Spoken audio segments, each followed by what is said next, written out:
Sam Logue here for irishboxing.com. Absolutely delighted to be joined by Mark Dunlop, the promoter of the show tonight. Mark, first of all, thanks very much for having us, and congratulations on a really good show. It was a really good show with some really good fights on it. Give me your kind of reaction to the whole card. I thought it was a fantastic event. Again, it was bringing, as I say, Eric Donovan was basically having a comeback fight. You know, he was a headline act. It was also about, you know, giving other kids opportunities and keeping them busy, and, you know, getting some home fans. And the atmosphere in there tonight was unbelievable. It was as good as anywhere, wasn't it? Like, really, they're still up there now partying. It's unbelievable. So yeah, it was very, very good. I enjoyed it. Yeah. Was there a fight of the night for you? The fight of the night had to be, without a doubt, the Colin Murphy fight. It was unbelievable. It was a toe-to-toe war, wasn't it? Like, it was outrageous. You know, it was like, what I'm saying is, we knew exactly what it was going to be. You know, that kid is a real tough kid. I've seen that kid box around Europe. He's boxed Kid Galahad, he's boxed Tennyson, he's boxed everybody. Yeah. But that's the belief I have in Colin Murphy. And at this stage of the game, for me to put him in there in his third fight, I knew exactly what he was doing, and he came out with flying colours, because the last time was a very good contest, his last fight before that. But I thought, you know, he needs to learn it's not going to be too easy. Yeah. Move up a level. So that kid was firing back tonight, wasn't he? You know, so it was very good, very, very good, and his jab was incredible, and his hooks were incredible. And like, let's be honest, he completely made a mess of that guy. And I've seen that guy, you know, in with the best, and haven't done that to him. So, you know, I'm delighted for him. Yeah, very good fight. Competitive, but definitely a fight that Colin won, and a big learning fight, I think. Let's kind of go through the other fights on the card as well. We started the night off with G-Train, Graham McCormack from Limerick. Just talk me through that fight and Graham's performance. Yeah, I thought Graham was very good, very surprising. To be honest with you, it's the first I've met the guy, and his manager Ian's a real good guy, and he's really working hard for us. We stable the fighters there. I didn't know what to expect, and I was really, really pleased. I thought he was better than.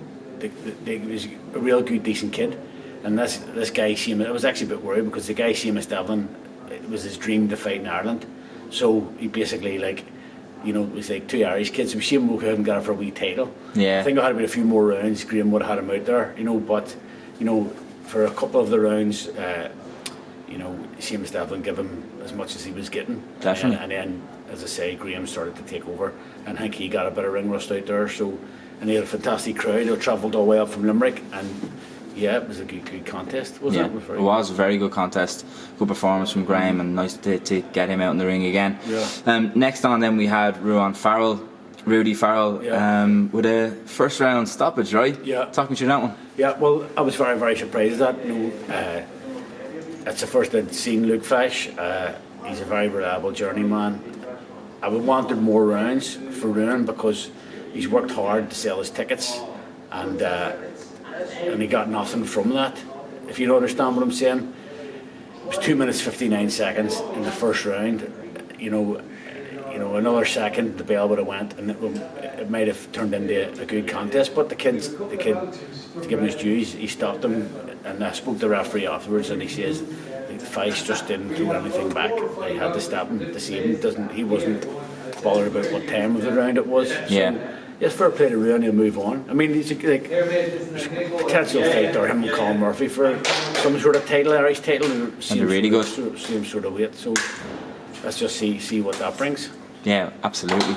Then we had Eric Donovan. Well, we had Colin Murphy, but we spoke about that one. So then Eric Donovan, who's just leaving behind us here. Yeah, come on, man.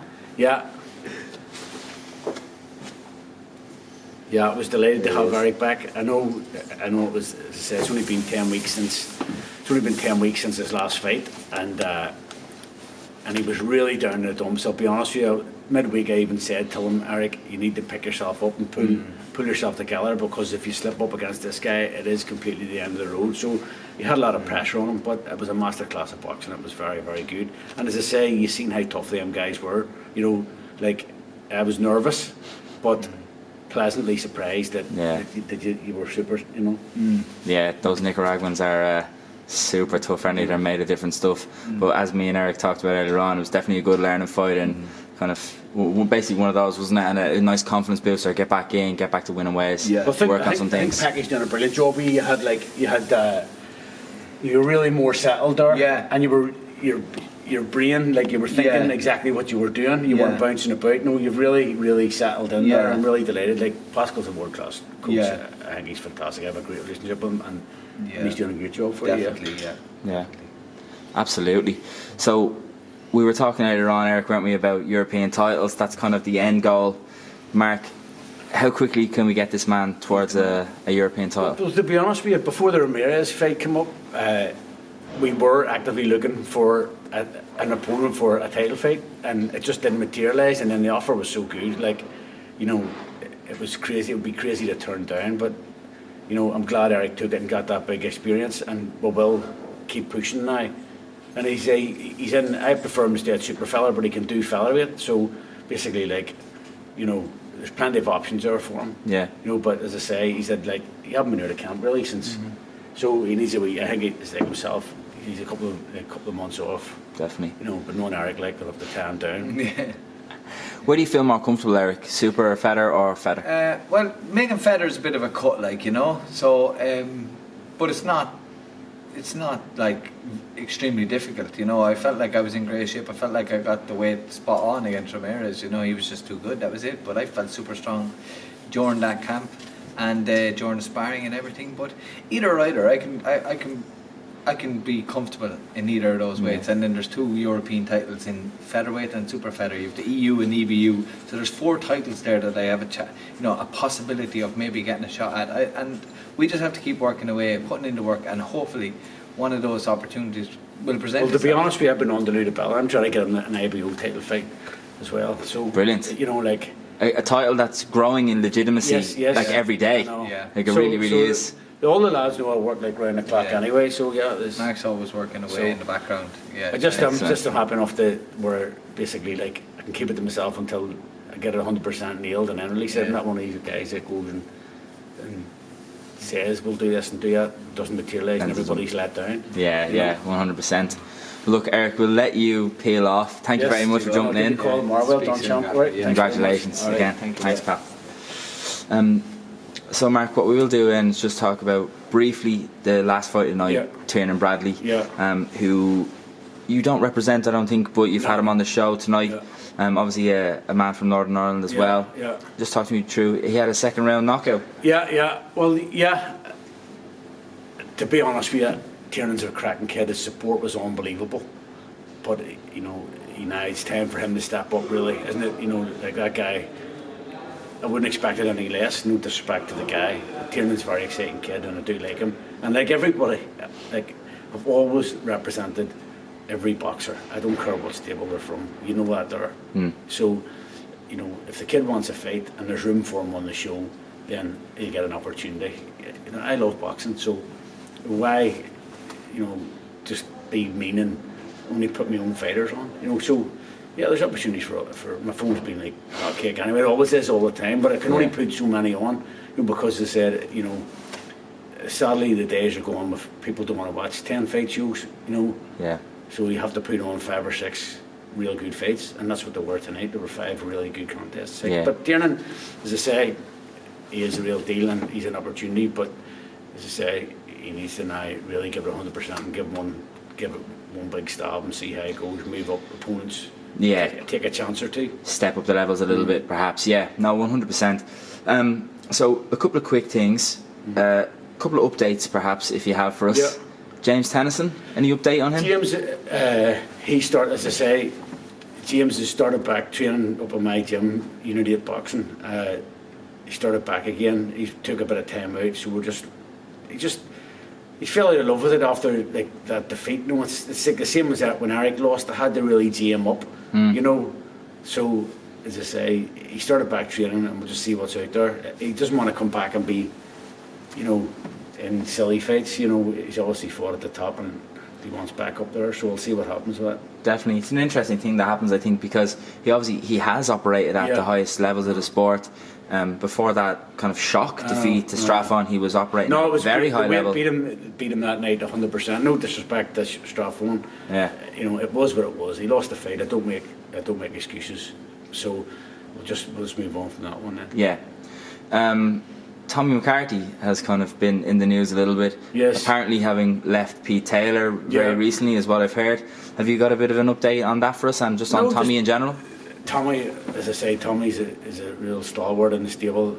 He's unbelievable. He's one of the nicest guys I've ever met, and everything was wrong with that fight. If I'd have known some of the stuff that was going on, basically, like, I would have pulled him a couple of weeks early. But Tommy being Tommy, he rolled the dice, and he's not done. You know, in the corner whenever he went down that time, I could tell he wasn't there at the races that night, and I said to him, stay down. You know, just forget about it. It just wasn't happening. There's no point in going through anymore when it wasn't. It was just going the one way. Yeah. So Tommy started back training back in my gym, and he's just going to take things one day at a time. Funny, he says, just get his medicals done, see if we can get him out again. They're meant to be having another show on the 25th of May, or sorry, 25th or 26th of June. Yeah. So I'll see how it goes, and he could possibly be back there. But he's not. He's still with Matchroom as well. They haven't actually, released him or anything. So, yeah. You know, and funny, they were talking to me the other day about a possible fight, but before he takes that fight, I want him winning again. Back on the winning column. Yeah, definitely. Yeah. Interesting that you say that. Obviously, this is stuff that we don't really know about, things that maybe have gone on in camp.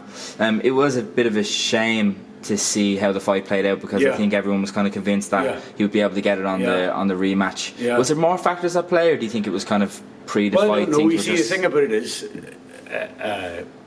I can't be there down all the time. Yeah. He trains in Dublin, so I'm only going on what he's telling me. Yeah. And he's telling me everything was all right, but whenever it got to the point where it was the last 3 weeks and I was seeing what I was seeing, it wasn't all right, but it was too late to. Yeah. It wasn't ever too late, but he was telling me he was ready, but he wasn't ready. So I suppose it's difficult, right? Because at that point you're talking about a rematch on a big card, a lot of money at stake. Yeah. There's a lot of factors at play. There is everything, and there's a lot. As I say, that show was sort of falling apart as well with Selfa Barrett putting off it. So and obviously Conor Benn wasn't enough to fill the MEN. So. No, and as I say, I don't know what happened with Tommy, but Tommy blames nobody and I blame nobody. What I'm saying is, I just know from what I've seen that he wasn't. He was better in the first fight, so there was no changes made. If anything, it wasn't as good. So he knows that himself, and he went straight away. He went away after that to holiday, and then he's only back, and I think he's at Tyrone McKenna's wedding. Congratulations to Tyrone if you're watching this. So congratulations to Tyrone McKenna. So but as I say, I'll be, I don't think Tommy I'll be wanting him training in my own gym now, because Tommy's the type, and if you're watching this, Tommy, you know this, you need a wee shove now and again. So I'll be making sure you'll be getting it right. But Tommy's he's still work in progress, definitely. Brilliant.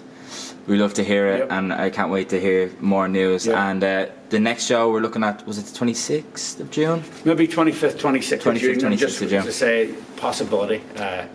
Unfortunately, I haven't got the ballroom, it's only downstairs, but I'm just waiting on a few boxers, getting their medicals sorted, and then we'll see where we're at. If it doesn't happen then, it'll probably be September, but I want to try and get one more show in before the summer.